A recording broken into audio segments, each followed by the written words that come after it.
um, আর একটু অনলাইনে আসলাম এবং ডেফিনেটলি এই ভিডিওটা বাংলায়।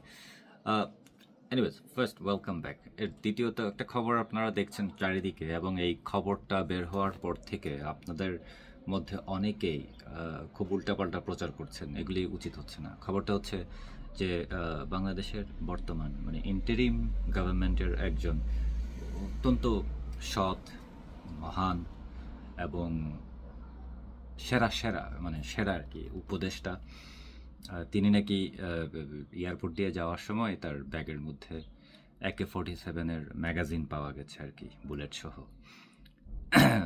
এখন এই খবরটা বাজারে আসার পর থেকে আপনারা যা শুরু করেছেন এগুলি তো উচিত না। তার ব্যাগে অস্ত্র পাওয়া গেছে, AK-47-এর ম্যাগাজিন পাওয়া গেছে, ওইটা নিয়ে সে ক্যারি করতে করতে এয়ারপোর্টে চলে গেছে। আপনার কি? সে ক্যারি করতে করতে এয়ারপোর্ট না, সে ক্যারি করতে করতে মঙ্গল গ্রহে চলে যাক, তাও তো আপনার কোনো প্রবলেম নেই। আর সে তার অস্ত্র সে ক্যারি করতেই পারে, AK-47 সে করতেই পারে। আমি বাংলাদেশে এখন অনেক কিছু এগিয়ে গেছে, তাই না? আপনি এটা চিন্তা করে দেখেন, এভাবে চিন্তা করে দেখেন যে বাংলাদেশে আগে পিস্তল বা শর্টগানের এই লাইসেন্স দিত, এবং 30 বছরের বেশি হলে বয়স তাদেরকে লাইসেন্স দিত, অথবা যারা ঠিকমতো ট্যাক্স দিয়েছেন 3 বছর ধরে 1 লক্ষ টাকা করে ট্যাক্স দিয়েছেন, অল দ্যাট, কিছু সম্পত্তির ব্যাপার থাকে, তাদেরকে বন্দুকের লাইসেন্স দিত। কিন্তু এখন খেয়াল করে দেখেন, এখন খালি পিস্তল বা শর্টগানের লাইসেন্স না, AK-47-এর লাইসেন্সও দিয়ে দেওয়া হচ্ছে ছোট বড় সবাইকে। এটা অনেক বড় একটা পজিটিভ ব্যাপার বাংলাদেশের জন্য। বাংলাদেশ কত এগিয়ে গেল, কত দ্রুত এগিয়ে গেল 10 মাসের মধ্যে। বাংলাদেশের যেখানে আগে মানুষ ওই পুরানো আমলের পিস্তল শর্টগান ক্যারি করতো, এখন তারা AK-47 ক্যারি করে, এবং ভুলে AK-47-এর ম্যাগাজিন ব্যাগে থাকতেই পারে। অস্বাভাবিক কিছু না, ম্যাগাজিন তো রাখতেই হয় সাথে 2-3টা। এখন হ্যাঁ, বিদেশে যাওয়ার সময় ব্যাগের মধ্যে ছিল বলে এটা চোখে পড়ছে আর কি, বাট স্টিল তার পার্সোনাল ব্যাপার। আপনার সমস্যা কি? সে করতেছে, আপনার হিংসা লাগে?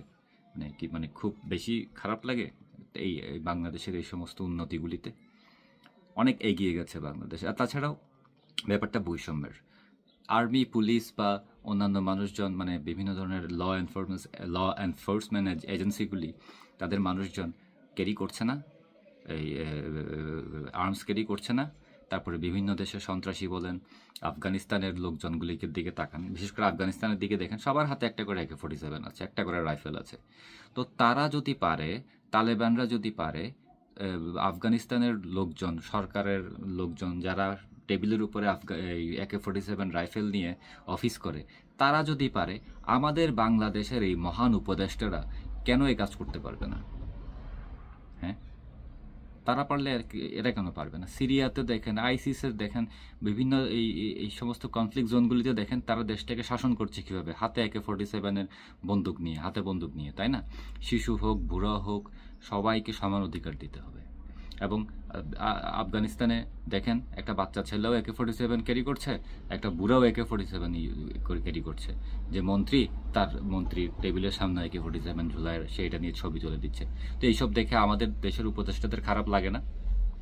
হ্যাঁ, তারা কি, তাদের কি রাইট নাই যে সবার মতো তারাও, আফগানিস্তানের গভর্নমেন্টের মতো তারাও হাতে AK-47 নিয়ে ঘুরবে? এয়ারপোর্টে গেল, আমার তো মনে হয় শুধু এয়ারপোর্ট না, তাদেরকে এয়ারপোর্টে যেতে, এয়ারপোর্ট বলেন, প্লেনের ভিতরেও AK-47 ক্যারি করতে দেওয়া উচিত, যে কোনো ধরনের অস্ত্র ক্যারি করতে দেওয়া উচিত। শুধু ম্যাগাজিন বলেন, আর একটা ম্যাগাজিন আর বুলেট দিয়ে কী হবে, তাই না?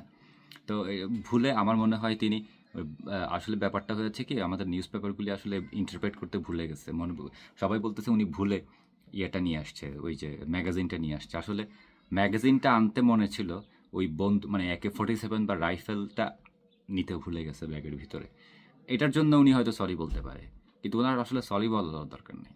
সো আপনারা দুই লাইন বেশি বুঝেন না। উনি অস্ত্র নিয়ে এয়ারপোর্টে গেছেন, উনি অস্ত্র নিয়ে বিদেশে যাবে, প্লেনে যাবে, এটা নর্মাল ব্যাপার। আপনার ইচ্ছা করলে আপনিও করেন, কোনো সমস্যা নেই, কিন্তু মানুষের অধিকারে হস্তক্ষেপ করবেন না, দয়া করে। Thank you very much.